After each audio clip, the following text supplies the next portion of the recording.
Hi everyone, my name is Rachael Dangarembizi and I'm from the University of Cape Town. I am a past fellow of the AREF Towards Leadership program and I was in the AREF Towards Leadership program from 2022 to 23.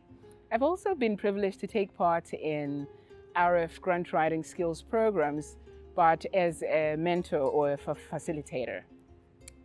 In terms of the problems or challenges that I faced as an African woman in STEM, the first thing is issues of funding.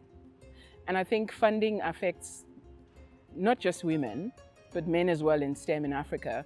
But for women, it's compounded by the fact that we have so many disadvantages as we're growing up. But the challenge of funding is compounded by the fact that as we are developing into scientists in Africa, especially as young scientists, you find that the science landscape in Africa is quite patriarchal. STEM subjects have always been marked for the boy child as opposed to the girl child, even though that is now changing. But what I found was that I had quite a lot of imposter syndrome and very little confidence as a scientist, even though my grades were good. And now trying to apply myself, to find funding for research was quite difficult. But that's when AREF came through for me, because they had tailored training programs that can help women to navigate the world of fundraising, write impactful, compelling grants, polish skills of selling their science. And those are skills that you don't learn in school. These are skills that you can only get, if you are especially trained. So that's one of the things that AREF came through for me with. The second challenge that I would like to speak to, again, connects to historical patriarchy in the science landscape, which means that there aren't as many mentors or women in science to whom one can go to. So as an early career researcher, I found myself quite stuck. I couldn't go to anybody to talk about the challenges I was facing. And what AREF did, however, was to bring me together with other young women scientists facing the same problems, and together we could discuss, and co-create solutions for the challenges we faced.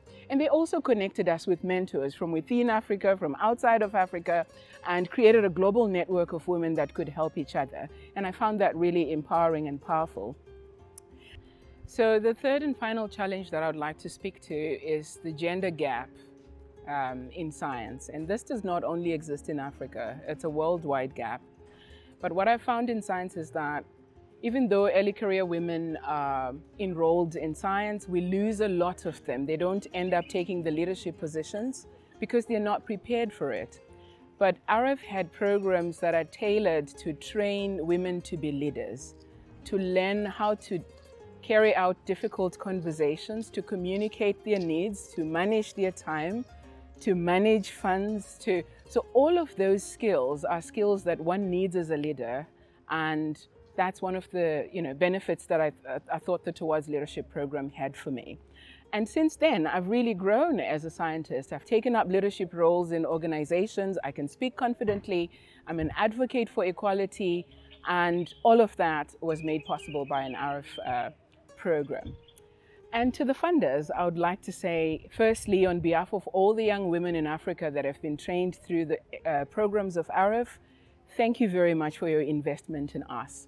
Thank you for seeing the potential in us, and thank you for driving the African research agenda and building capacity in Africa. Please continue doing so. Your investment is really appreciated.